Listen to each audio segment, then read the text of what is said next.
Bien, en esta oportunidad, gracias al Club Historiando y con el auspicio de AGOTUR, la Asociación de Guías Oficiales de Turismo en la ciudad del Cusco, tenemos el agrado de poder escuchar a el señor Cristóbal Cobo, ¿no?, quien nos va a hablar sobre el eje de la elíptica en el plano de la Vía Láctea. Él es un investigador y gestor cultural independiente. Él realiza exploraciones e investigaciones arqueoastronómicas de los Andes ecuatoriales. Al mismo tiempo, ¿no?, trabaja en tanto defensor en la puesta del valor del patrimonio cultural y natural del Ecuador. Realiza estudios e investigaciones en geografía teórica, arqueoastronomía y etnobotánica. Realiza, ¿no?, difusiones y divulgaciones de la cosmovisión andina ecuatorial. Él es una activista en derechos humanos y fomento en la paz, es representante de la Peace Media Asia, es director y fundador del proyecto Kitsato, también es director del Centro Cultural Reloj Solar Kitsato en Siam, Ecuador. Él es gerente de Mishki Warmi, que, ¿no?, también realiza la producción y elaboración de savia de ágave. A continuación les voy a pasar con Franklin.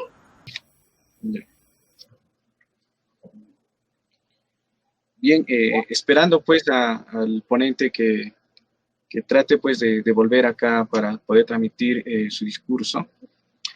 Quería yo anunciarles también, ya que Cristóbal Cobo va a dar esta propuesta de lo que es de la astronomía, indicarles de que también en esta escena de lo que organiza el club, quería decirles también, debemos ver cómo se puede convalidar los trabajos de investigación con Cristóbal Cobo y también decirles de otra manera cómo se puede convalidar con los trabajos que hace Manuel de la Torre, porque se le va a llegar a anunciar también en estos eventos para que transmita el tema del calendario inca y para así conocer lo que propone pues Cristóbal. Y de esta manera también yo quería llegarles a indicar de que ya en el Club Historiando se ha tratado de dar otras ponencias de Ecuador con una persona que se dedica a la astronomía. Entonces, eso vamos a ver, enfocar cómo se puede pues tomar en cuenta esos datos en la astronomía. Ya creo que Cristóbal está conectándose y entonces vamos a escuchar. Bueno, ¿sí se me escucha? Sí, doctor, todo bien. Bueno, se ve la imagen también. Voy a continuar. El asunto es que yo dirijo un proyecto que se dedica exclusivamente al estudio de lo que es la línea ecuatorial, la ecuatorialidad, y este proyecto se ha dedicado alrededor de 23 años de estudiar la astronomía Quito-Caranqui. Entonces, nosotros hemos aplicado tecnología satelital para este tipo de estudios.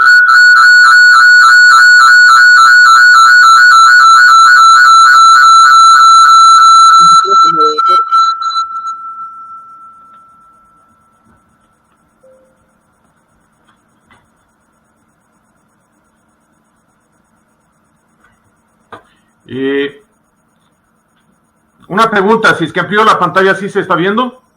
Sí se ve, a ver. Sí, todo bien.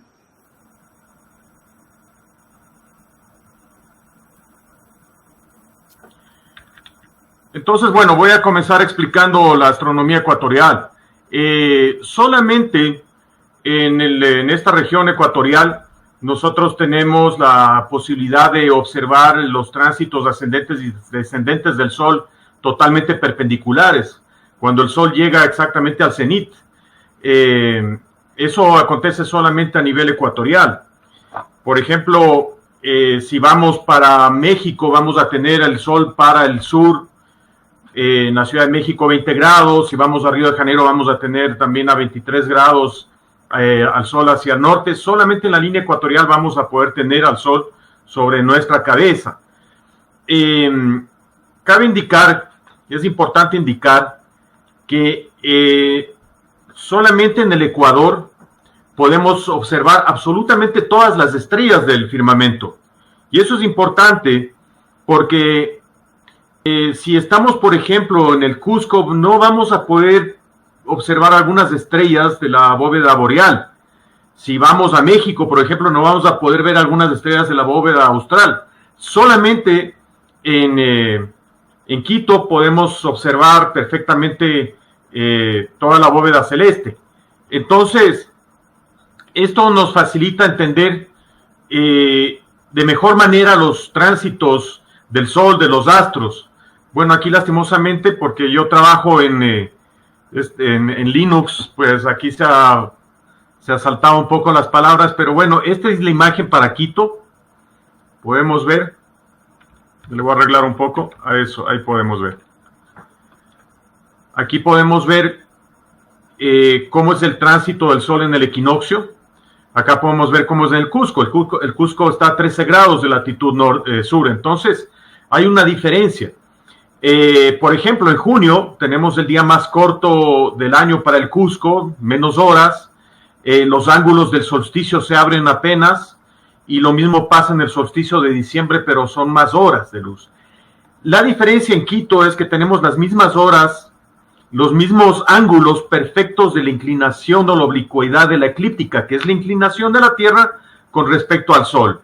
Entonces, acá tenemos ciertas ventajas que hay que entenderlas para poder entender la astronomía ecuatorial.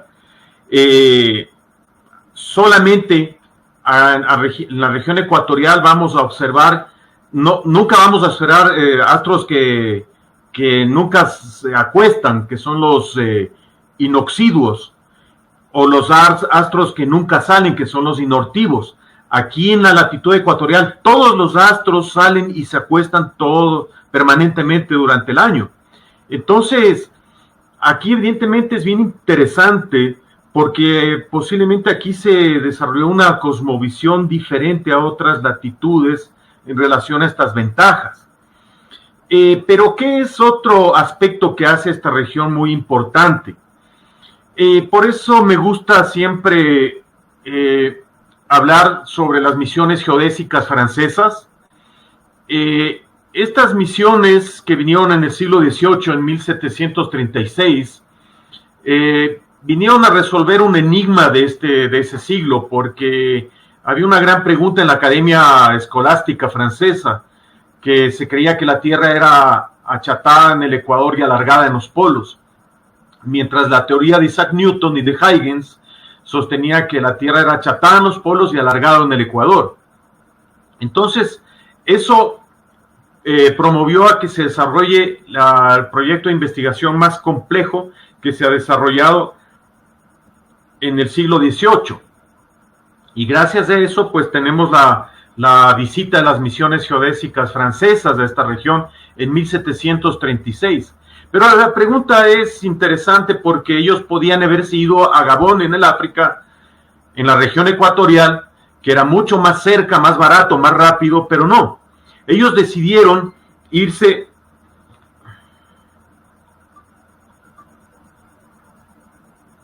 Perdón un momento.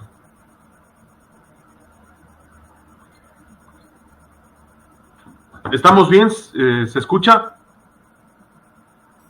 Sí, doctor, todo bien. Gracias. Entonces ellos deciden venir a esta región porque esta región permitía tener un horizonte perfecto, los Andes ecuatoriales. Los Andes, tenemos dos cadenas montañosas, los Andes orientales para ver las salidas del sol, los Andes occidentales para ver las caídas del sol. En cambio, en el África, en Gabón, que era una colonia francesa, es la selva, es el bosque húmedo tropical.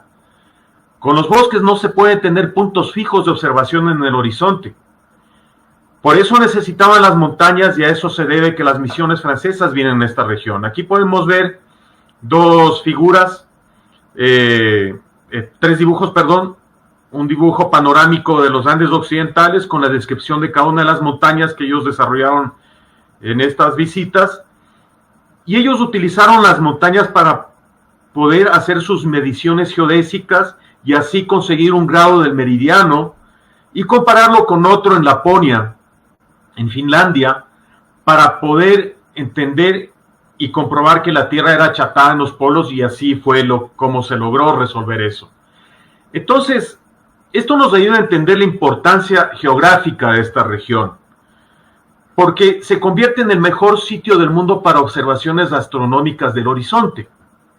No solamente porque podemos contemplar con integridad toda la bóveda celeste y la mecánica de los astros, del Sol, de los planetas, de la Luna, las estrellas, de una manera totalmente perpendicular e íntegra, sino también porque los Andes nos ofrecen de puntos fijos referenciales en su orografía, en su relieve montañoso.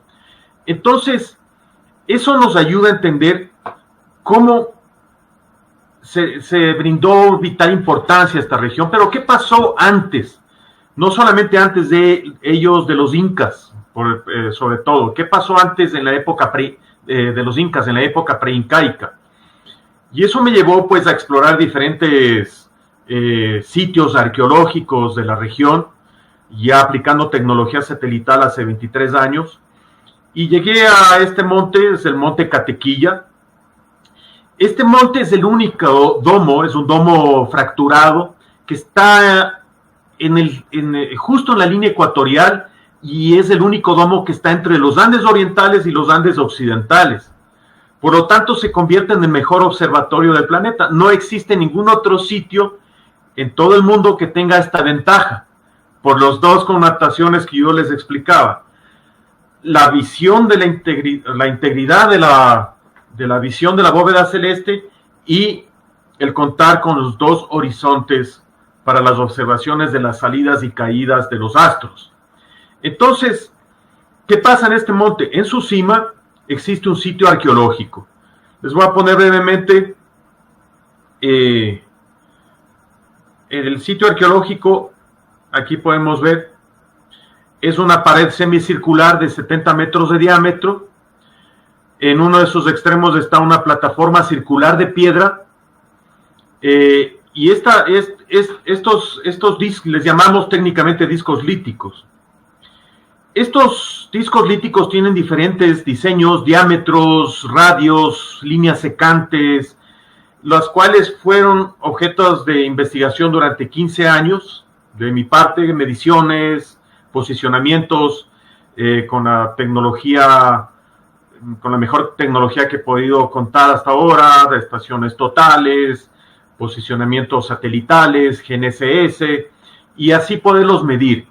Son 18 sitios de estos discos líticos, los cuales nos permitieron comprobar que la astronomía fue ejecutada en tiempos preincaicos.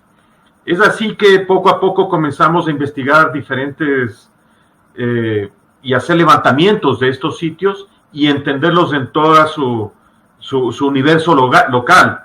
La relación entre ellos, con las montañas, con los solsticios, los equinoccios.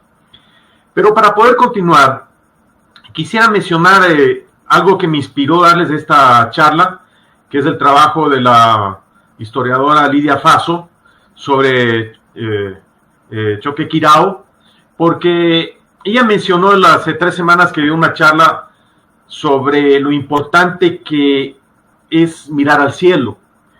No basta solamente mirar al suelo. Yo creo que es algo que sobre todo la sociedad arqueológica no ha logrado superar, porque no solamente existe una bóveda celeste con puntos específicos que son factibles de medir, de cuantificar, de calcular, de observar. Es la misma bóveda celeste que vieron nuestros antepasados hace 1000 años y que verán las futuras generaciones dentro de otros 500 años. Entonces tenemos parámetros que tienen que ser tomados en consideración, que son factibles de medir con absoluta precisión. Entonces, yo creo que la arqueología se ha quedado un poco rezagada sin tomar en consideración el aspecto celeste, donde se encontraban justamente los apus, los dioses tutelares más importantes de estas culturas prehispánicas. Y ahora la tecnología y los diversos estudios a nivel americano están comprobando que muchos de los contextos arqueológicos fueron usados como observatorios astronómicos, ¿no? No se diga en el Perú tantos sitios que ya han sido estudiados y comprobados, como el sitio de Caral, de de Chanquillo, Machu Picchu, Sacsayhuamán, Ollantaytambo y tantos sitios que han demostrado un vínculo. Y no solamente es una cuestión razonable, es una cuestión que está dentro de un marco lógico, porque la medición del tiempo y el espacio fue necesaria e ineludible para la subsistencia de las sociedades más tempranas. Por una simple razón, no sabemos cuándo sembrar si no entendemos la fecha y el entendimiento del calendario.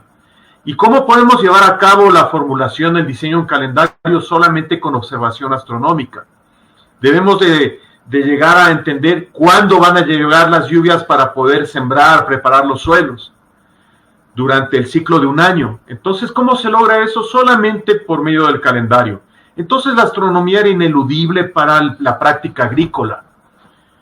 Entonces, muchos de estos sitios tenían este vínculo porque era necesario, era una necesidad para la subsistencia.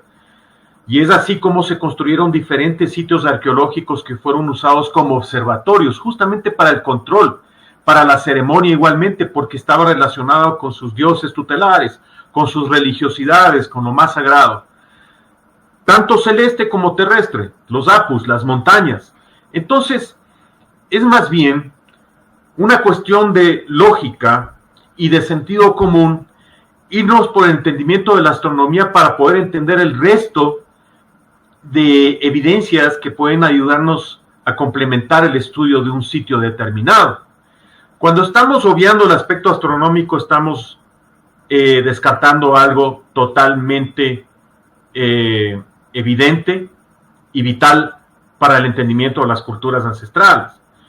Entonces, yo agradezco esa intervención de esta historiadora, la doctora Lidia Faso, porque nos ayuda a entender desde esas ciencias tan duras como la historia, de que hay que abrir la mente y hay que abrir los ojos y la observación para poder entender el entorno, el contexto donde estas culturas se desarrollaron y su relación con el conocimiento celeste y la relación con el horizonte circundante. Entonces, eso me inspiró a formular esta propuesta, esta exposición que les estoy compartiendo este momento.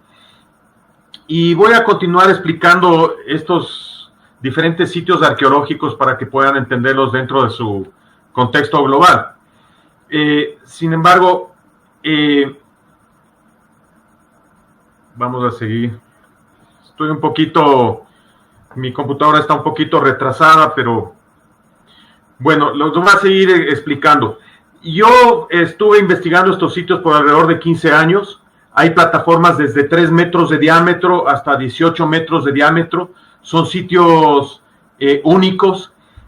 Son empedrados, embaldosados de piedra, como podemos ver en este momento en imagen. Justamente está en el sitio arqueológico de Catequilla, mide 8 metros.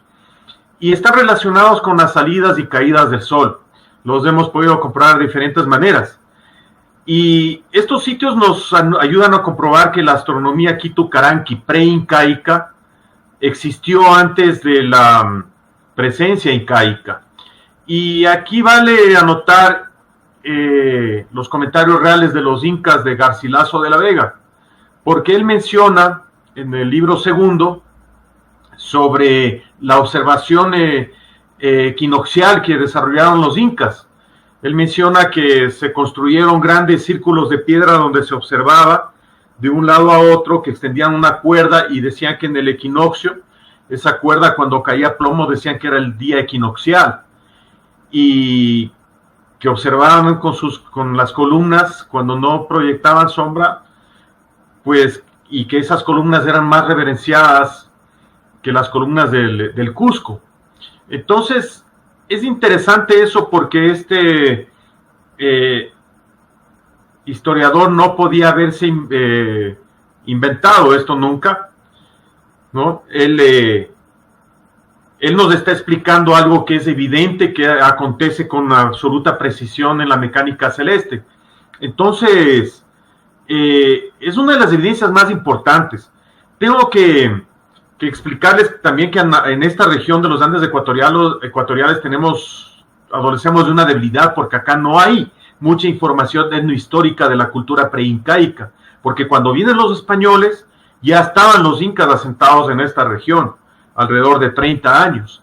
Entonces, cuando vienen los españoles, se encuentran realmente con la cultura incaica que se había establecido y que comenzó a tener un común denominador de influencia cultural en esta región. Entonces, no existen antecedentes etnohistóricos sobre muchos aspectos que nos gustaría entender sobre la astronomía antigua aquí Tucaranqui. Lo que tenemos son estas evidencias arqueológicas que han sido factibles de medirlas. Aquí podemos ver en esta imagen cómo son los diferentes diseños de estos discos líticos en la región. Cada uno tiene un comportamiento diferente. Como les explicaba, nosotros hemos aplicado diferente tecnología para la medición, para el registro de estos sitios, programas espaciales. Muchos de estos sitios están relacionados con la estatura de una persona, es decir, que están diseñados a escala humana. En los solsticios, la sombra de una persona se acuesta hasta el otro extremo de la circunferencia, mostrándonos el diámetro, y de acuerdo a ese diámetro, pues se construyó la circunferencia. Y eso lo hemos comprobado en diferentes discos líticos. Entonces es una confluencia entre el macrocosmos, el Sol, los Andes, el microcosmos, la presencia del hombre, ¿no? Son ejes integradores también, y eso es lo importante. Muchos de estos sitios están en diferentes valles, están en las cimas de cuchillas de montañas, entonces no son de fácil acceso, pero nuestras investigaciones tomaron tiempo para poder entenderlas, ¿no? Aquí, por ejemplo, tenemos uno de los discos que nos señala exactamente la salida del sol, el solsticio de junio 21 entre los montes Fuyapuya y Conangal. Este disco tiene una sola línea, y esa línea nos señala justamente la salida del sol, el solsticio de junio. Y la sombra de una persona se proyecta en esa línea, mostrándonos el diámetro, la circunferencia, porque se proyecta como diámetro. A su vez, esa sombra va a una hacienda antigua que se llama Tanlahua. ¿Por qué consideramos la hacienda antigua? Porque de acuerdo a los concilios, como el concilio de Lima de 1570, del virrey Toledo decía construir cruces, capillas, iglesias sobre los adoratorios paganos. Entonces, estas haciendas antiguas fueron construidas justamente, las iglesias, las capillas de estas haciendas fueron construidas sobre sitios arqueológicos, sobre huacas, sobre templos importantes de los indígenas. ¿Cómo sabemos que son preincaicos? Porque algunos de estos fueron construidos sobre montículos artificiales, y hemos comprobado que son montículos artificiales porque hay movimientos de suelos, de suelos internos donde hay tefras volcánicas más profundas que fueron extraídas artificialmente y que ahora se ubican se les puede ver en la superficie. Entonces, la cultura Quitu lo que hizo fue remover todo este material para construir estos montículos y así construir estos discos líticos, ¿no? Entonces, así fue como, pues, nosotros hemos registrado. Este es el diseño de uno de los sitios, tiene una sola línea, y lo que nosotros usamos son estos ejes. Aquí no es un poco difícil la explicación, pero lo que nosotros consideramos son los solsticios y los equinoccios, que solamente se pueden dar con precisión a nivel de la línea del ecuador terrestre. Como les decía al principio, aquí los ángulos de los solsticios no van a cambiar, van a ser exactamente los mismos a la oblicuidad de la eclíptica, que es la inclinación de la Tierra con respecto al plano de la órbita del sistema solar. Entonces, es a eso que se dan los solsticios, el solsticio de junio al norte, el solsticio de diciembre al sur, y nosotros hemos tomado estos alineamientos como la matriz de nuestras investigaciones de estos diferentes discos líticos, y sus perpendiculares, que se llaman los ejes de la eclíptica. Los ejes de la eclíptica lo que van a hacer es señalarnos la Vía Láctea para el mes de junio, de esta manera, del noreste al suroeste, y en diciembre, el solsticio de diciembre, a medianoche, desde el noroeste al sureste. Entonces es así como nosotros vamos a ver la Vía Láctea. Y es importante porque en muchos de estos sitios hemos encontrado justamente esta evidencia. La relación con la Vía Láctea es el eje de la eclíptica. Porque es perpendicular a la eclíptica, que es el plano del sistema solar. Entonces, si pueden ver en estas fotos, así es como vamos a ver a medianoche el solsticio de diciembre, o sea, el 21 o 22 de junio. El 21 de junio de este año es importantísimo. Este año va a ser 21 de diciembre, perdón, el solsticio de diciembre, porque va a haber una conjunción, ¿no? Esto les hablo un poco aparte, va a haber una conjunción importantísima de Saturno con Júpiter. Va a ser un espectáculo único, y lo más interesante es que cae justo el solsticio de diciembre 21. Tienen que estar atentos. Entonces, este alineamiento nos va a presentar a medianoche del solsticio de diciembre, y 6 meses después, en el solsticio de junio, la Vía Láctea se ubicará de la otra manera, ¿no? Entonces es así como nosotros vamos a poder observar a la Vía Láctea, ¿no? Perdón, en junio y en diciembre. Entonces, por ejemplo, tenemos 2 discos líticos. Uno que le hemos puesto el nombre Hacienda Rumicucho, está cerca de una hacienda que fue después de las monjas carmelitas, una hacienda muy antigua, asentada sobre un sitio arqueológico también. Y ahí está este disco lítico que tiene 4 diámetros, 8 diámetros, que nos están señalando justamente los solsticios, los equinoccios, y otro sitio que es más pequeño, pero que tienen las líneas, empatan con el eje de la eclíptica, es decir, con la Vía Láctea. Entonces, no solamente la línea del eje de la eclíptica está en cada uno de los sitios arqueológicos, como podemos ver aquí, sino también que se conectan entre ellas, que están como a 2 kilómetros de distancia. Entonces, nosotros hemos llegado a hacer estas mediciones precisas, y cuando ya tenemos este cúmulo de datos, ya comienzan a dejamos de pensar en coincidencias, y comenzamos a ver que realmente hubo una intencionalidad por parte de los indígenas y un conocimiento muy profundo sobre estos aspectos de estos alineamientos, ¿no? Entonces, hay diferentes sitios. Por ejemplo, hay pirámides acá en la región ecuatorial que fueron templos y fueron usados justamente como observatorios, y hemos ejecutado investigaciones sobre estos sitios también. Por ejemplo, esta es la pirámide de Punteachil, la pirámide más grande del Ecuador. Es una enorme pirámide que está casi en el centro de la ciudad de Cayambe, a una hora al norte de Quito. Y justamente desde ese punto nosotros vamos a poder ver la caída del sol, el solsticio de diciembre, sobre el volcán Pichincha, por ejemplo. Hacia el solsticio de junio, la caída del sol, vamos a tener otra pirámide que se llama la San José de Lance. Cada una de estas pirámides tiene sus rampas de acceso. Entonces hay cientos de pirámides en esta región que son desconocidas para mucha gente, inclusive para la gente local.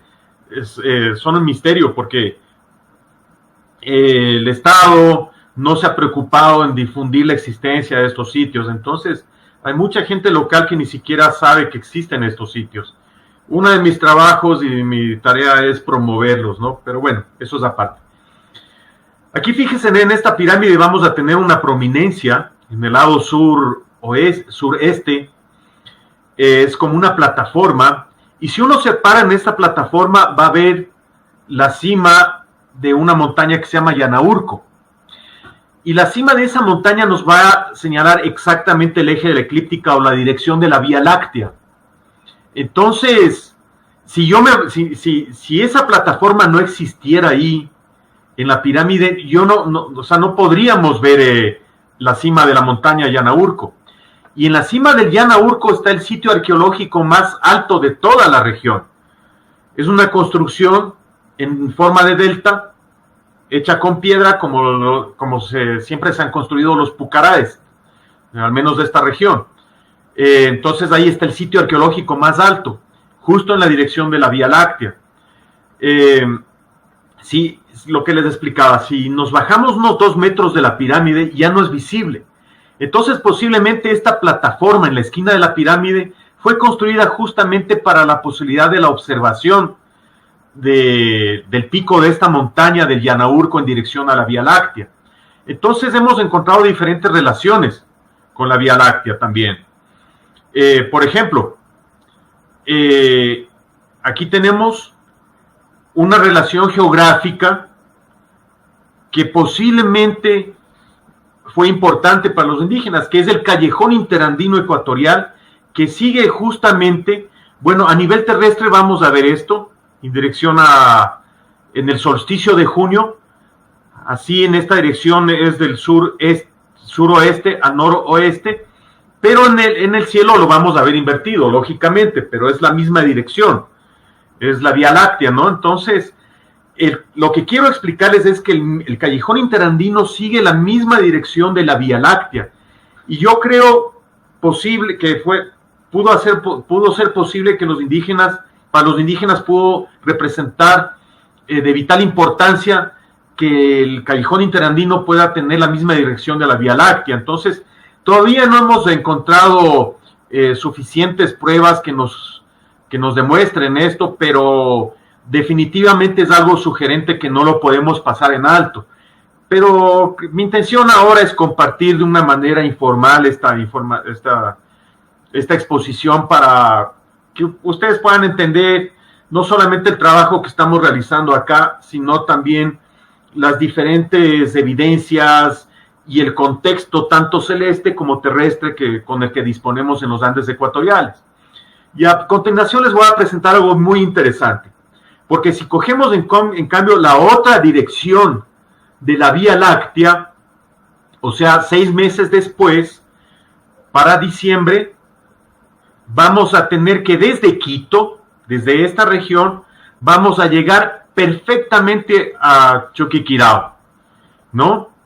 Donde, como nos explicaba la maestra Lidia Faso y algunos otros investigadores, las llamas estaban relacionadas plenamente con la cosmovisión, con el conocimiento astronómico, porque de acuerdo a inclusive algunos cronistas como de Ávila, a finales del siglo XVI, describe la presencia de la llama y su hija en la Vía Láctea como una constelación oscura, y también son otros investigadores que han intervenido en este tema, como el gran amigo Gary Hurton, Tom Sidema, que en paz descanse, que han sido investigadores con los cuales he podido compartir y exponer mis estudios también.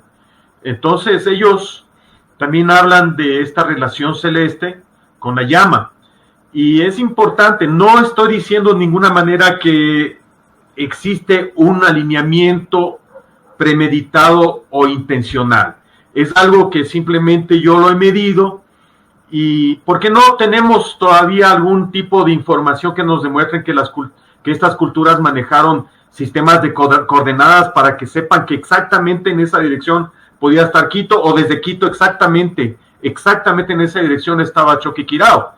Pero es sugerente, ¿no? Entonces eso es lo que quería compartir de una manera informal, ¿no? Justamente porque me sentía alentado y también ilustrado por parte de la historiadora Faso, me sentí motivado de comentarles esta coincidencia que se encontró. Uno de los estudios ha sido justamente aplicar esto en la ciudad de Quito, donde nosotros hemos encontrado diferentes alineamientos. Por ejemplo, hemos encontrado que muchas iglesias están alineadas en los equinoccios, no las naves, sino la posición de las iglesias. Por ejemplo, desde el convento de San Agustín tenemos la sala capitular, la torre de San Agustín, el Cabildo Antiguo, la cúpula de la Catedral, del Sagrario, la cúpula de la Compañía de Jesús, la plaza de San Francisco, la capilla de San Carlos de Buenaventura, de la capilla de Cantuña, y todos estos puntos están perfectamente alineados con el equinoccio. Entonces, estos conocimientos indígenas se transportaron, fueron fusionados, fueron asimilados por los clérigos españoles, porque eran los sistemas, las mecánicas de sobreposición en las culturas a lo largo de la historia. Por ejemplo, la iglesia de Santa María de Fiore en Florencia está sentada sobre 45 metros de diferentes estratos culturales, sobre los etruscos, sobre los fenicios, y esto nos cuenta la historia de la humanidad. Entonces Quito no tenía por qué ser una excepción. Al contrario, Quito es la ciudad con la densidad de construcciones coloniales y eclesiásticas más densa en América. Tiene el convento más grande, como el de San Francisco, por ejemplo, y es el primer patrimonio cultural de la humanidad inventariado por la UNESCO con 5.682 construcciones. Y no es algo fortuito, es porque estas iglesias fueron construidas sobre los templos. Les comento que siempre que se han hecho excavaciones en el centro histórico de Quito, siempre aparecen evidencias. Todas las intervenciones arqueológicas han dado positivo. Sin embargo, siempre hay un sector académico que lo quiere negar sin ningún tipo de análisis científico. Pero el que aparezcan las evidencias ya nos explica que fue un asentamiento muy importante y que estaba con sitios muy sagrados, porque era una norma obligatoria por parte de los conquistadores españoles construir las iglesias sobre los adoratorios paganos. Entonces la misma secuencia se ha encontrado en el Cusco, no se diga la iglesia de Santo Domingo sobre el Coricancha, en Lima, en Popayán, en Lambayeque, en el Cusco, evidentemente, en la Ciudad de México, Tenochtitlan, en el lago de Texcoco, ¿no es cierto? La basílica, la catedral está ahí sobre el Templo Mayor. Por ejemplo, en Santiago de Chile se están haciendo los descubrimientos del antiguo Mapocho. Entonces Quito no tiene por qué ser una excepción. Más bien, Quito nos está demostrando que fue un asentamiento muy importante. Entonces, resulta que las iglesias también fueron construidas alineadas con el sol y con el eje de la eclíptica. Aquí podemos por ejemplo, tener el centro exactamente al lado de la torre de la catedral. Como nosotros hemos proyectado nuestro eje matriz y llegamos con precisión absoluta a diferentes sitios. Por ejemplo, si seguimos el eje de la eclíptica, la Vía Láctea, vamos a llegar perfectamente a la cima del Cerro Sincholagua. Es un pequeño nevado. Si seguimos exactamente al sur, tenemos la cima del Cerro Rumiñahui. 6 meses después, en el solsticio de junio, tenemos la cima de la Iliniza, por ejemplo. Entonces, si yo le muevo este eje matriz unos 40, 50 metros, se destruye la estructura y ya no tendría sentido de ser. Entonces, es el sitio donde más relaciones hemos encontrado con diferentes montañas. El solsticio de junio, por ejemplo, la salida del sol en el Nevado Cayambe, que es el único sitio en el mundo donde la línea ecuatorial cruza por nieve, por ejemplo. Hacia el solsticio, la caída del sol, el solsticio de junio, tenemos el volcán Huagua Pichincha, por ejemplo, ¿no? Y lo más interesante es que no es muy simple. La traza de la ciudad, que tiene una connotación prehispánica, evidentemente, sale de una manera reticular. No es un mero ajedrez hispánico, colonial, no, en lo absoluto, porque cuando se entregan los solares, cuando llega Sebastián de Benalcázar y se describe la repartición de los solares, se reparten con la descripción de calles, esquinas previamente existentes. Entonces, las calles ya existían como existían en otras ciudades, como aquí en el Ecuador, como en Puerto Viejo, que fueron plenamente descritas, ¿no? Entonces, esas calles va a seguir una matriz de alineamientos.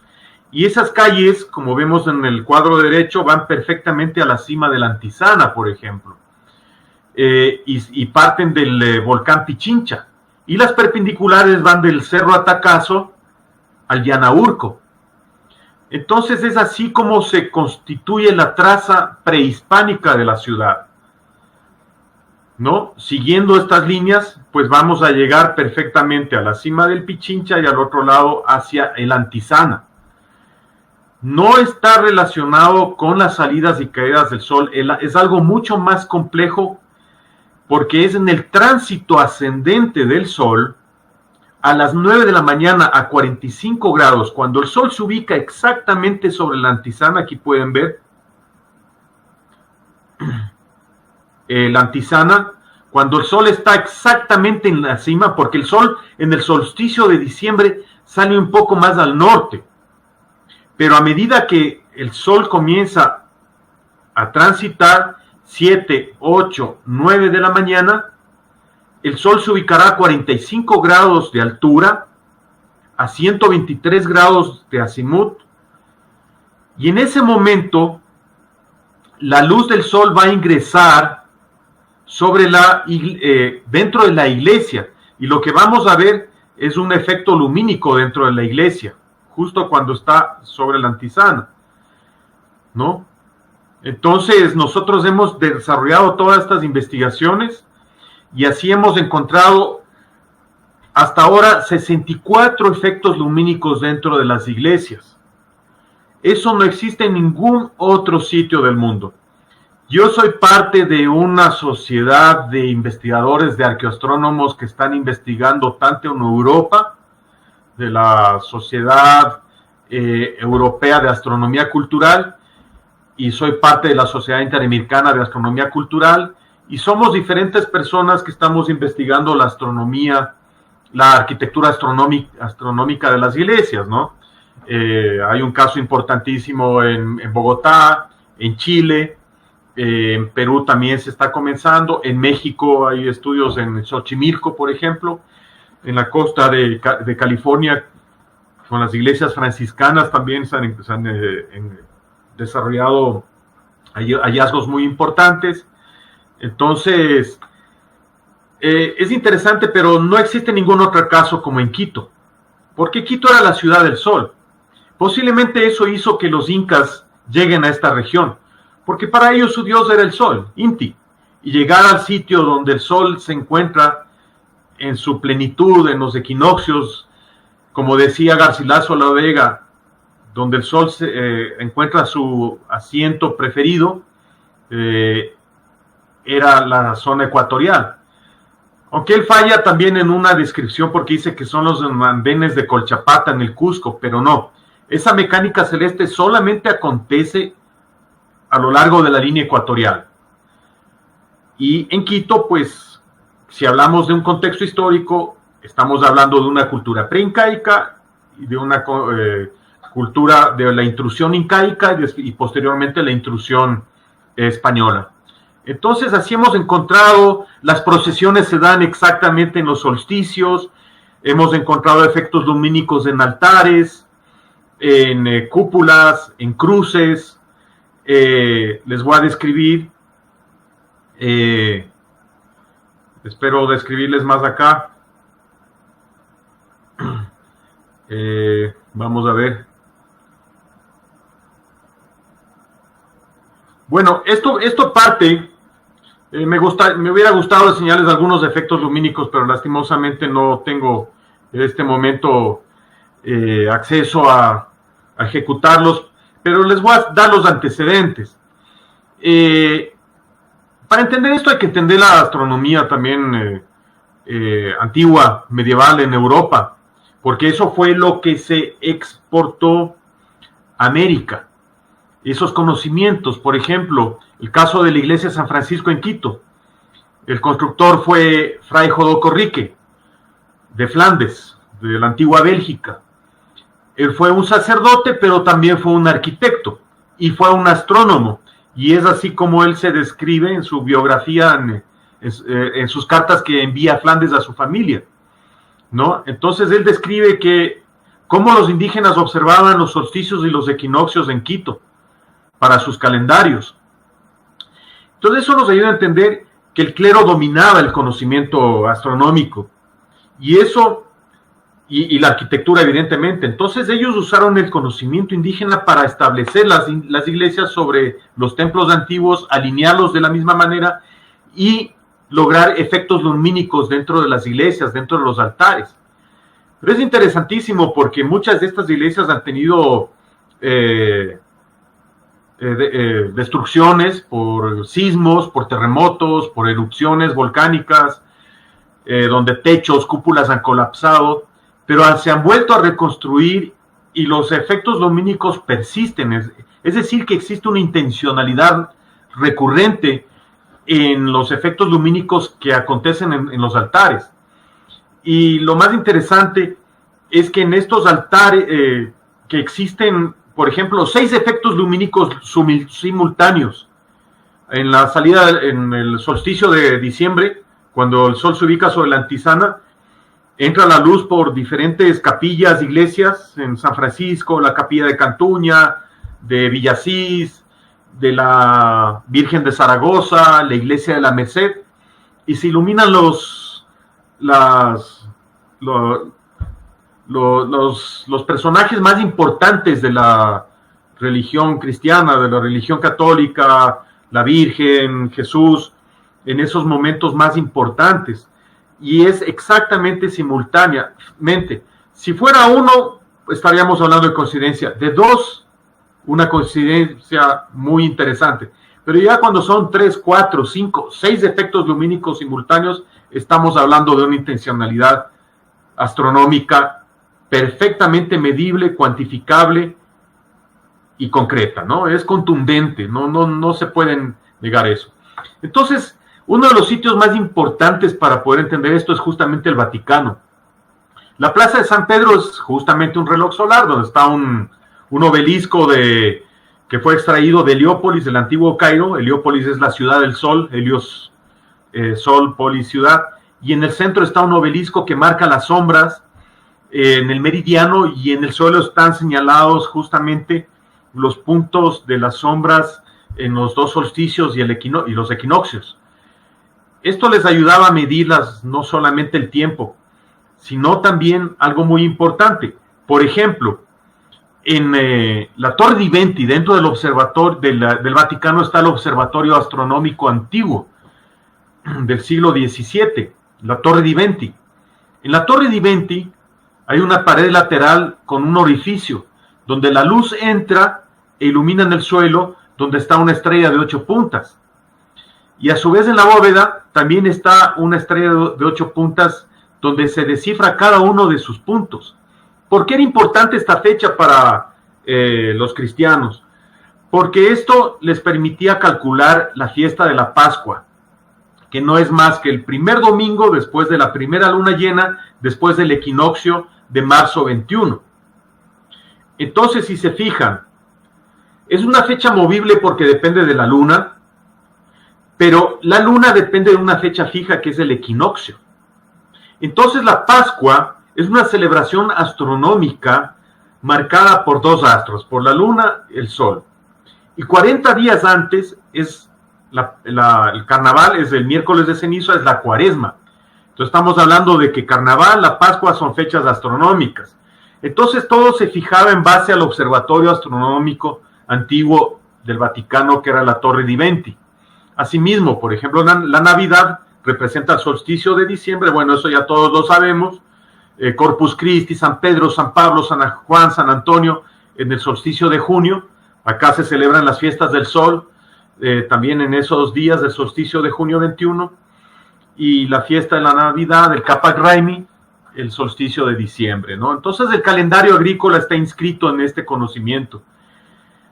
Esto nos ayuda a entender no solamente la astronomía colonial, que es importante, sino también entender que el alineamiento de las iglesias posiblemente obedece al alineamiento previo de los templos ancestrales, de los templos prehispánicos. Y eso nos ayuda a entender el ordenamiento territorial que desarrollaron los indígenas en el pasado, justamente para el control de sus recursos naturales, el control de los suelos, de la biodiversidad, del agua, de la lluvia para sus cultivos. Y esa es la historia que nos compete. Esa historia llena de mitos, héroes falsos, leyendas, es una historia que tuvo un momento dado. Ahora la historia en la recurrencia de las fuentes primarias de subsistencia es una necesidad ineludible y emergente. Y esa información se encuentra en los diferentes contextos arqueológicos, los cuales podemos nosotros investigarlos con la tecnología más desarrollada que existe ahora, como es la tecnología satelital. Y eso nos está ayudando a comprender cómo las culturas ancestrales hicieron un uso inteligente de su espacio, que a su vez era su espacio sagrado, un uso inteligente de la geografía circundante. Así entender las vertientes de agua, por ejemplo, los ojos de agua, los oráculos, que eran sitios importantes para la predicción meteorológica, por ejemplo. Entender también los calendarios, los movimientos de los astros, y evidentemente por medio de eso, su historia, el entendimiento de la cronología, de su tiempo, de la historia de sus culturas, de sus ancestros, entonces, y el vínculo evidentemente con lo sagrado. Entonces esto es importante porque nos ayuda a entendernos a nosotros mismos. Nuestro sentido de pertenencia es el entendimiento de todo ese proceso histórico, de ese bagaje cultural. Entonces el entender este conocimiento astronómico es importante para entender dónde nos ubicamos en el tiempo, en el espacio. Entender cómo estas culturas antiguas hicieron un uso inteligente de la administración de la astronomía en el uso del tiempo y el espacio, ¿no? Bueno, para finalizar les quiero presentar, también este es parte de nuestro proyecto. Es un reloj solar que lo construimos justamente señalando todos estos alineamientos, los solsticios, los equinoccios. Es el único monumento que está exactamente en la línea ecuatorial, porque existen otros monumentos aquí en el Ecuador, pero irónicamente no se encuentran en la línea ecuatorial, y por eso tomamos la decisión de construir este gran reloj solar inspirado en ese conocimiento ancestral, inspirado en los discos líticos que nosotros hemos investigado, inspirado en las crónicas antiguas de Garcilaso de la Vega, a quien yo hice un artículo en el año 2009, con el cual compartimos con el doctor Flores, que paz descanse y que recién acaba de fallecer. Estuve presente en el Cusco en un diálogo sobre los comentarios reales de los incas y este aspecto, enfáticamente en el aspecto astronómico de la descripción de los equinoccios. Entonces, eso también nos inspiró a construir este gran reloj solar. Ahí llegan turistas, estudiantes de todo el mundo permanentemente ya por 12 años. E invito a todos ustedes, hermanos del Cusco, a que nos visiten cuando ustedes gusten. Esperamos también visitarles allá algún día para compartir toda esta información. Agradezco mucho a ustedes por la oportunidad, y este momento pues quisiera dar paso a si existen preguntas, inquietudes, para poderles ayudarles a satisfacer esas inquietudes. Muchas gracias por su atención. Gracias, doctor. Gracias, doctor, por la presencia que nos acaban de entregar. Bueno, una de las preguntas que tenemos es, a ver, Gisela, los encargados de nuestras órdenes, ¿qué origen tuvieron? ¿Ellos tenían que ver con las direcciones astronómicas o solo eran albañiles que se encargaron de esconder, por así decirlo, los fenómenos astronómicos? Yo pienso que también existieron, habían astrónomos que posiblemente fueron a quienes les sacaron la información, porque tenía que existir gente con conocimiento, ancianos con mucho conocimiento, y yo pienso que fueron obligados a hablar, explicar. Por eso, Fray Jodoco Rique, en el convento de San Francisco, explica cómo ellos observaron cómo los indígenas observaban los solsticios y los equinoccios.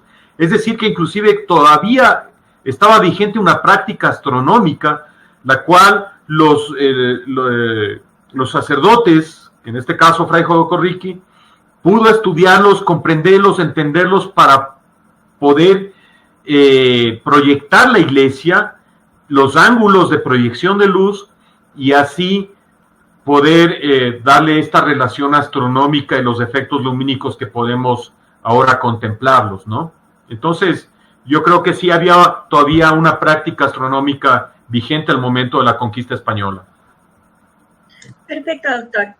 La doctora Lidia Fosa pregunta y da una pequeña sugerencia. Quería pedir su opinión sobre los siguientes. El ASPA es la representación gráfica de la Vía Láctea. Aparece en la cerámica, textiles, construcciones, etc. ¿Qué le parece es la sugerencia que le da la doctora? ¿Y cree que habría que salir de la reiterada frase de dibujos geométricos sin profundizar un poco más? Bueno, primero un honor de recibir este comentario de la doctora Faso. Como una investigadora, pues, le respeto mucho y es un honor tener esta inquietud por parte de ella. Bueno, acá tenemos nosotros una situación en la cual no contamos con evidencias etnohistóricas, como lo que sí se encontró allá en Perú por parte de algunos cronistas que explican esta relación zoomorfa en las estrellas, ¿no? Acá no tenemos esa información, lastimosamente. La cerámica local no es muy explícita, sin embargo, sí hay mucha geometría, y considero que lo más cercano que hemos estado para poder llegar a encontrar evidencias astronómicas son justamente en estos discos líticos, los cuales nosotros los hemos investigado. Hay mucha polémica porque hay un sector académico que insiste que son construcciones coloniales, pero estos sitios están dentro de complejos arqueológicos y también están sobre montículos artificiales que fueron construidos por los indígenas. Entonces, son las evidencias con las cuales contamos, y hasta donde nosotros hemos podido llegar durante 15 años de investigaciones es lo que nos ha podido proveer lo que tenemos a la vista hasta ahora, ¿no? Esperemos que futuras investigaciones, por ejemplo en las pirámides, en los diferentes complejos piramidales que tenemos en la región, se han encontrado plataformas circulares de cerámica que tienen canales, orificios geométricos, que tienen simetrías relacionadas con los solsticios, equinoccios también, pero todavía es prematuro para poder hacer conjeturas. Necesitamos que se abran muchas otras pirámides para poderlas comparar. Entonces estamos, creo que recién en un comienzo, en un inicio de este tipo de investigaciones en esta región. A pesar de que yo llevo 23 años investigando, es muy difícil porque toda mi actividad la hago de manera independiente. No estoy afiliado a ninguna institución académica.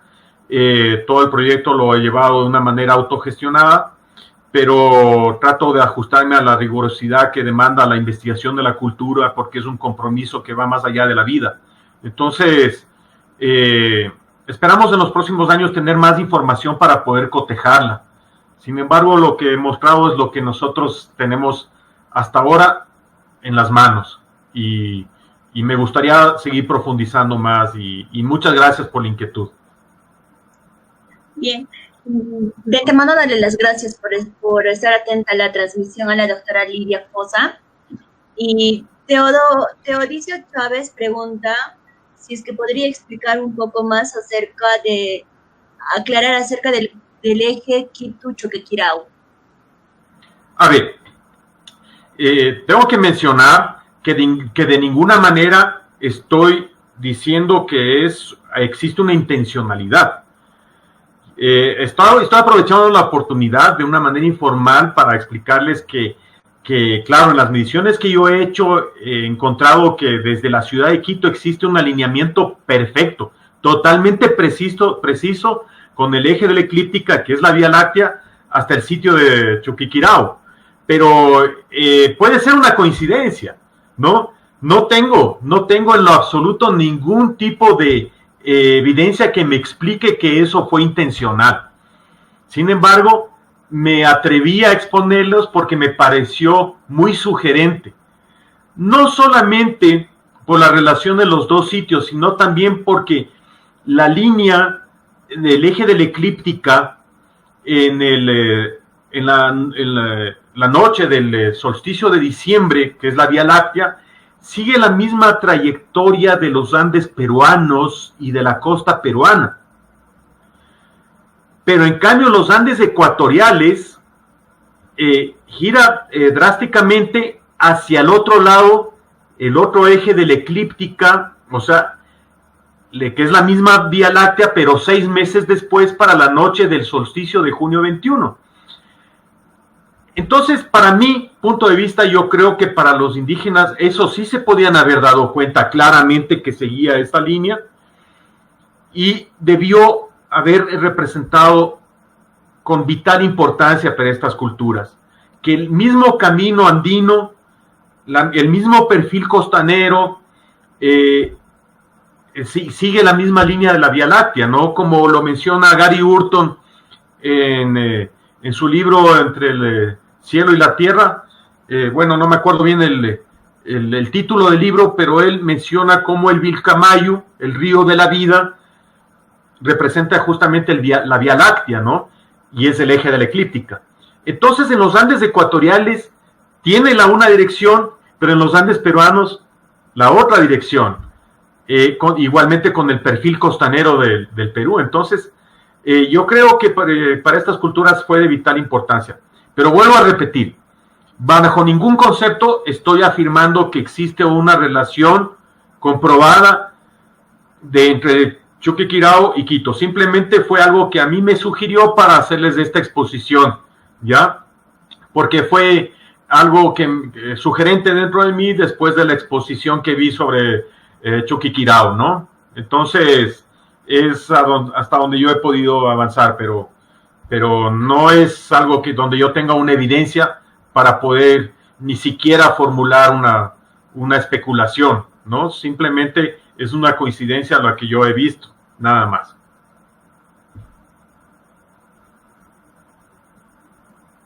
¿Sí? ¿No escucho? No escucho nada. ¿Sí me... Jocelyn. Ahí sí.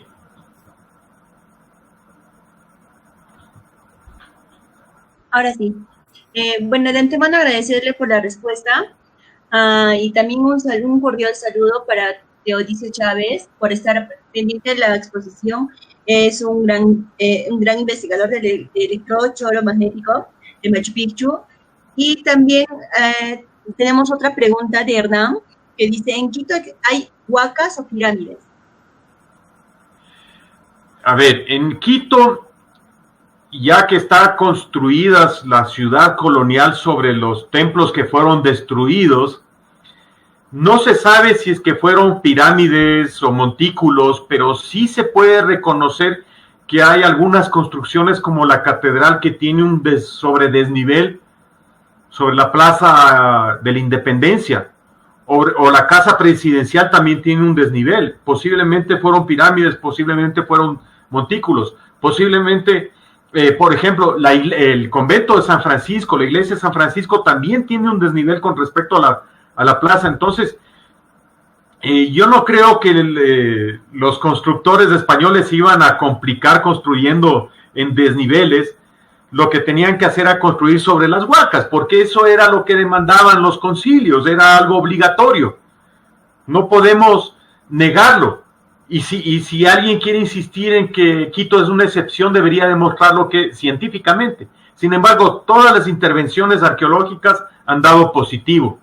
Se han encontrado tantas evidencias preincaicas como preincaicas, incaicas y coloniales.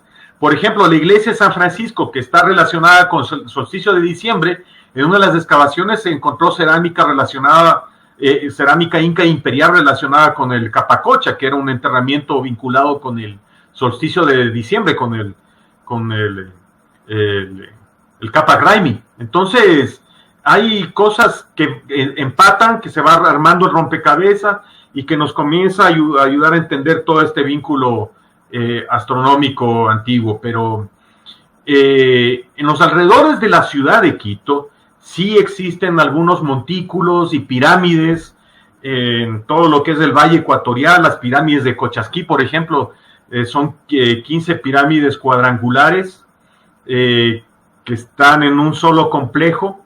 Hay las pirámides de Zuleta, que son alrededor de 118 montículos, por ejemplo. Las pirámides del Ilaló, que están muy cerca de Quito. Entonces, hay muchos sitios arqueológicos que nos explican que esto constituyó una sola macrocultura, mal llamados señoríos étnicos.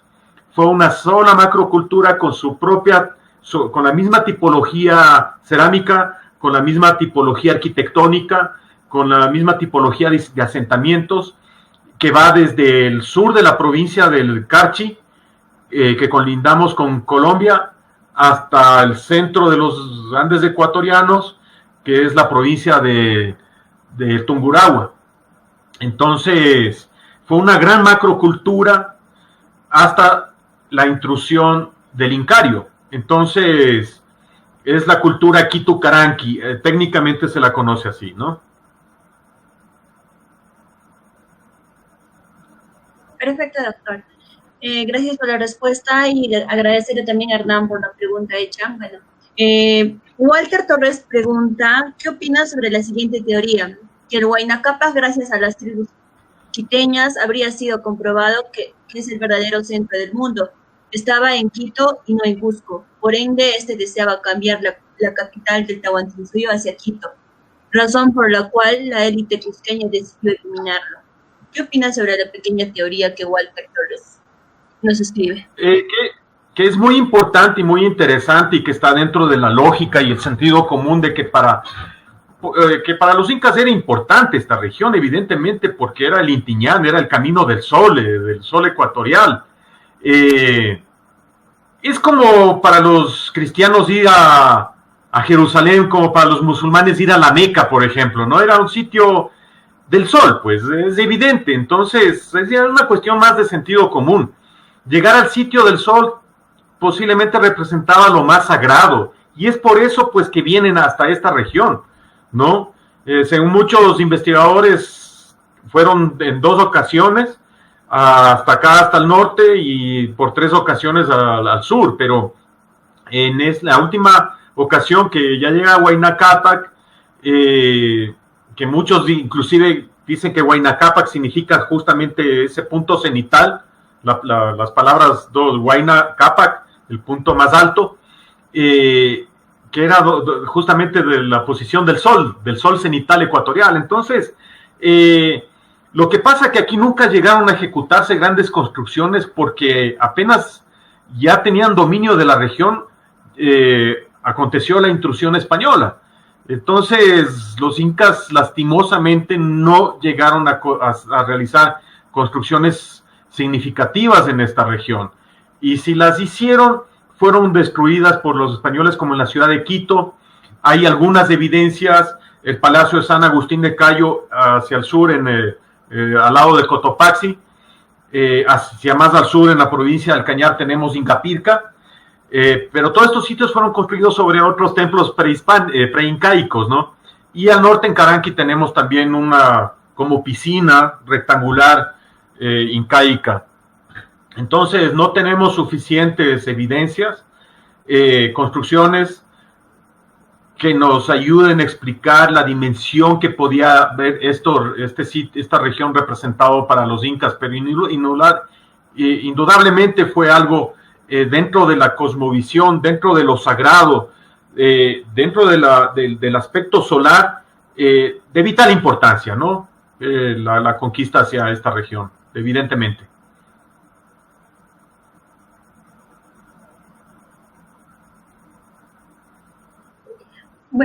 Bueno, gracias por la respuesta, doctor. La doctora Lidia Fosa también dice que Ciesa estaba construyendo otro Cusco en Quito. ¿Qué opina respecto al comentario de la doctora Lidia Fosa? Bueno, como yo les decía, Quito no es por una cuestión de coincidencias y suertes del primer patrimonio cultural de la humanidad. Es el primer patrimonio cultural de la humanidad porque son 5.682 construcciones inventariadas en el patrimonio cultural de la humanidad en la UNESCO, porque es la ciudad más densamente poblada de construcciones religiosas en América, con más cantidades de cruces, capillas, iglesias, que de acuerdo a los concilios fueron construidos sobre los templos, que eran considerados paganos. Lo que pasa que para los españoles era de vital importancia la destrucción de todos estos templos, la extirpación de idolatrías. Y tengo hay una evidencia que nos ayuda a demostrar eso. Por ejemplo, el consumo de coca. Todavía se lo practica en Colombia, por algunas comunidades y etnias, en Amazonía y en la costa colombiana. Evidentemente en Perú, evidentemente en Bolivia también, pero en el Ecuador en absoluto.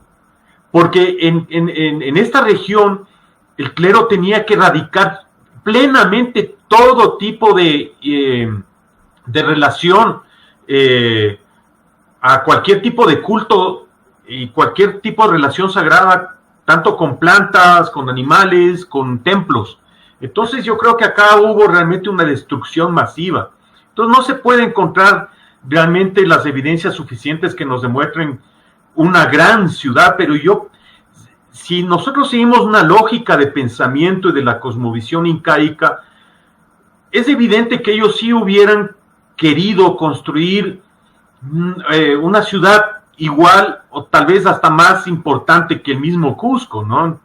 Justamente por esta relación solar que estaba sobre cualquier otra cosa.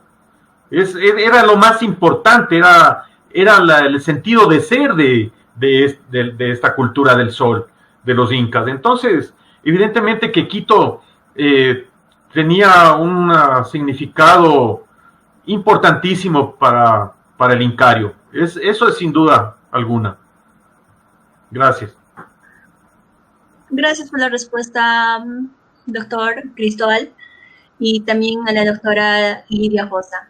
Edgar comenta, las observaciones astronómicas estaban igualmente desarrolladas en el mundo europeo, de otro modo no hubieran quedado los mares y los alineamientos en efectos lumínicos.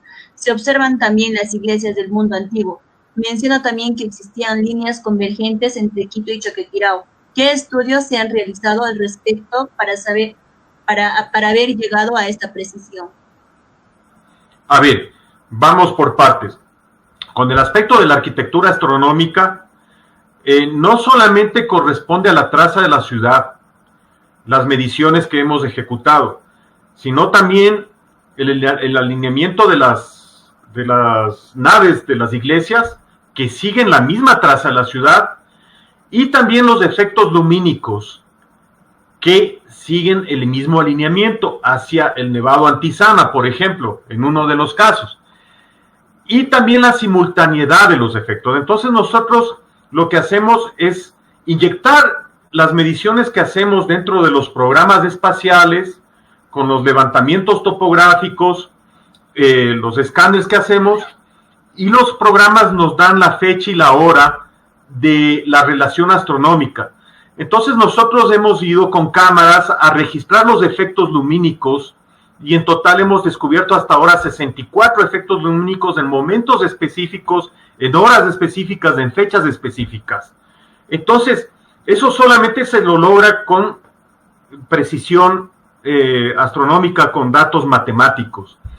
Y esa es una comprobación de que sí fueron ejecutados intencionalmente toda esta relación astronómica. Ahora, en relación a Quito y Choquequirao, simplemente fue una mención que yo le hice a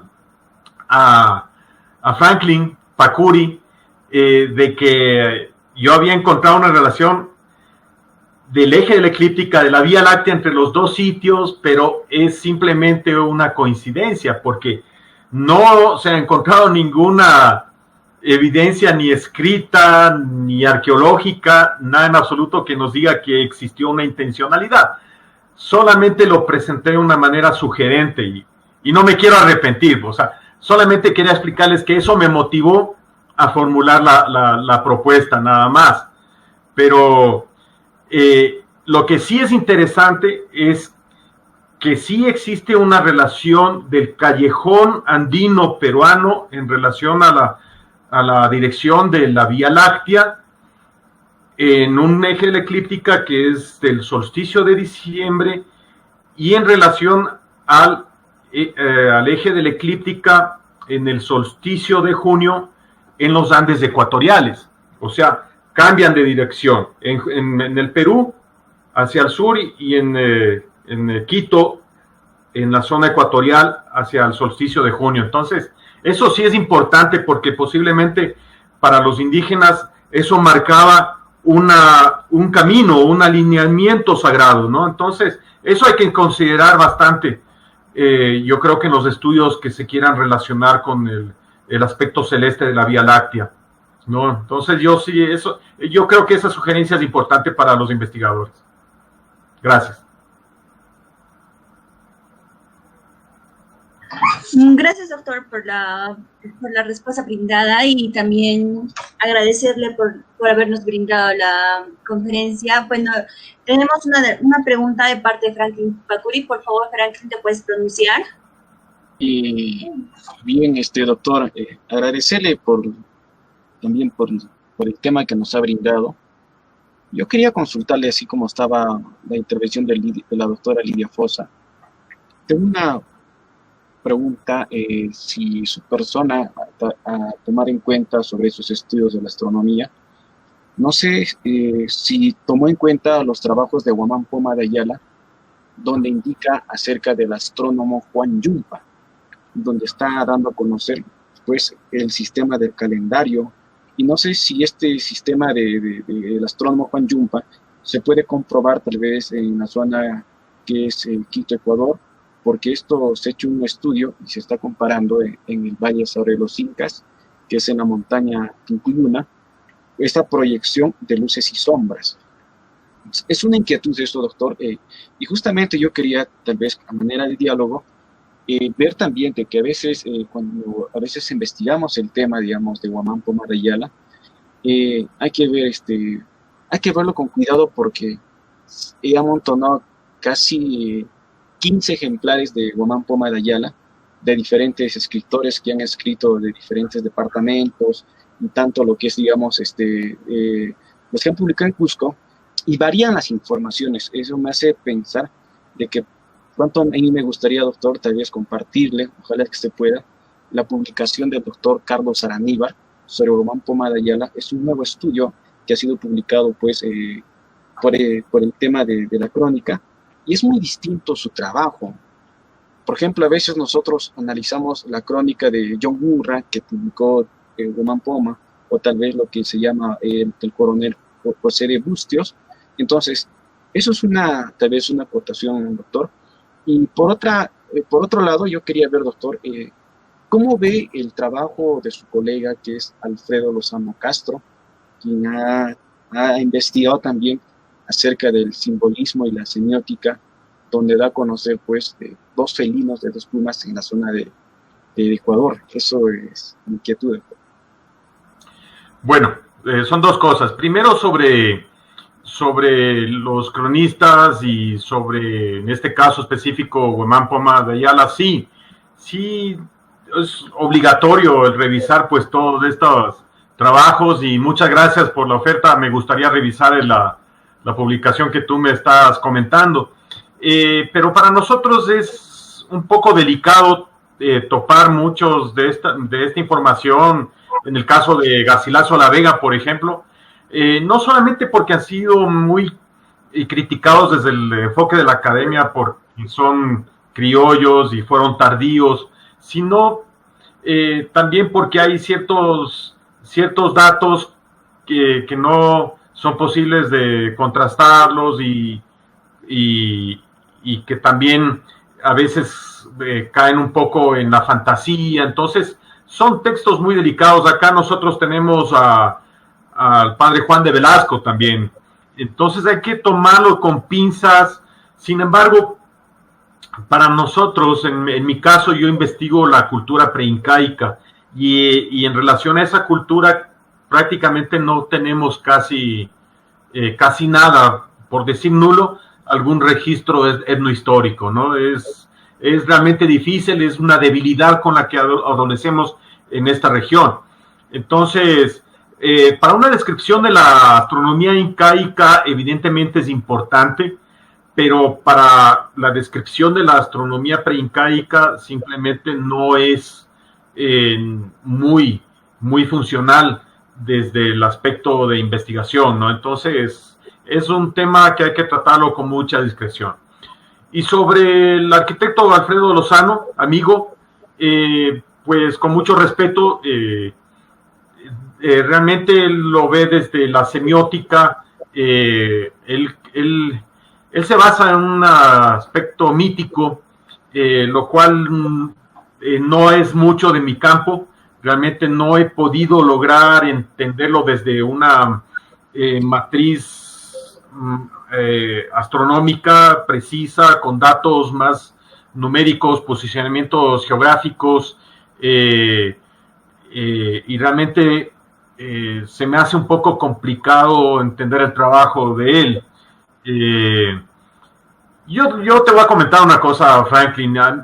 Yo realmente he incurrido a la investigación de la astronomía porque la astronomía nos provee de datos matemáticos precisos que son factibles de comprobarlos con absoluta precisión, ¿no? Y esa es la parte que realmente me apasiona, porque en las evidencias que yo he podido encontrar, yo he tenido que someter a diferentes tipos de análisis y comprobaciones, y que pueden ser factibles de ser observables en la naturaleza, ¿no? Entonces eso le vuelve realmente atractivo, apasionante, y con la tecnología que inclusive ahora tenemos, nosotros podemos aplicar de diferentes maneras de comprobación, con una precisión absoluta. Entonces, ese es mi campo. Realmente el aspecto de mitos, no entro mucho, trato de verlos, pero no los inyecto mucho dentro de mi investigación. Mi investigación es muy concreta, ¿no? Yo trato de investigar evidencias realmente comprobables, ¿no? Entonces, es como que estamos hablando un poco de dos campos, pero ese es mi punto de vista, con todo respeto.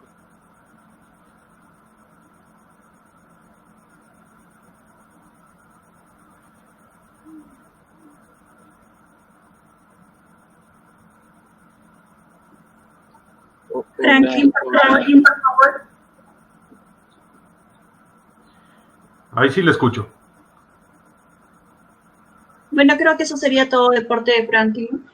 Y bueno, también uno de los oyentes comenta que ¿qué son los tacines y para qué se supone que se crearon? Bueno, los tacines, hay diferentes interpretaciones. Y mientras uno va más hacia el sur, en Chile, en Argentina, son más recurrentes, pero por ejemplo en esta región de los Andes ecuatoriales no son factibles. Yo al menos no he encontrado tacines perfectamente elaborados. Posiblemente los que he visto puede que hayan tenido un origen natural, pero lo que se conoce es que de acuerdo a algunas hipótesis que fueron usados como espejos astronómicos, detallando la posición específica de algunas estrellas. Y si es así, eso sería interesante porque de acuerdo al ángulo de perforación de los tacines nos podría estar señalando la dirección específica de un grupo estelar específico en un momento de la historia específica. Entonces, si nosotros consideramos el movimiento de precesión, podríamos lograr la interpretación de un conjunto de tacines para una época y una datación determinada con un cúmulo, con una constelación específica, y eso sería interesantísimo, ¿no? Hay algunos investigadores que están entrando en eso, y hay otros investigadores que sostienen que simplemente fueron usados como espejos con agua para poder ver el reflejo de los astros y hacer un seguimiento, un estudio, ¿no? Esas son las dos hipótesis que se han formulado hasta ahora y son trabajos que están en proceso. Entonces no hay algo que sea determinante en la interpretación de los tacines. Hay mucho por investigar, casi no hay información histórica sobre estos orificios, pero es interesante que algunos arqueoastrónomos sí los estén considerando. Yo al menos considero que son importantes. Gracias por la pregunta. Bien, muchas gracias, doctor Cristóbal, por la conferencia brindada a todos nosotros, a todo el Club Historiando, como también a todos los oyentes que nos siguen. También mandar un saludo cordial a todos los ciudadanos de la ciudad de Ecuador y Quito, tanto Lima como también Bolivia. Cederle la palabra también a Franklin, por favor. Bueno, especialmente también quiero agradecer a los estudiantes de turismo, a los estudiantes de la KICU que están estudiando, que algunos están estudiando el semestre de la carrera, así también a los estudiantes de la Americana, a los estudiantes de la Antonio Lorena y así también a los estudiantes que están estudiando en la zona de Urbamba, que es el Instituto La Salle. Bueno, y hay varios profesionales también que nos siguen por este medio, que es el Club de Investigadores. Dar el saludo especial a la doctora Lidia Fosa, al doctor Teodosio Chávez y algunos investigadores que nos han seguido.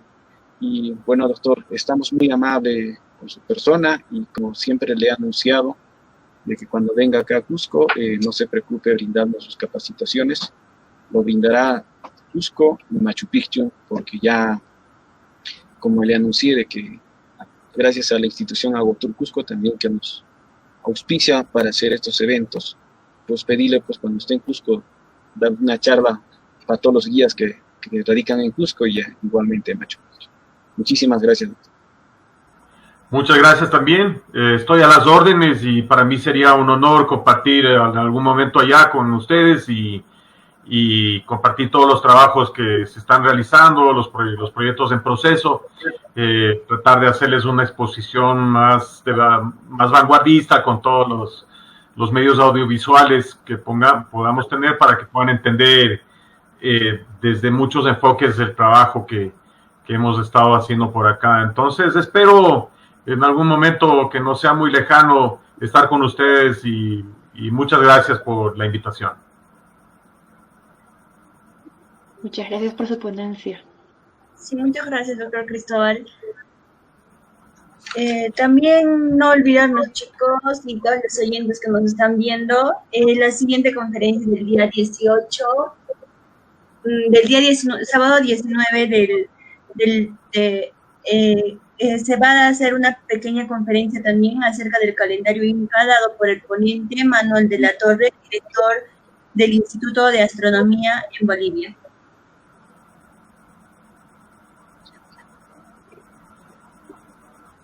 Muchas gracias. Creo que eso sería todo. Buenas noches, gracias a todos los oyentes. Buenas noches, gracias. Bien.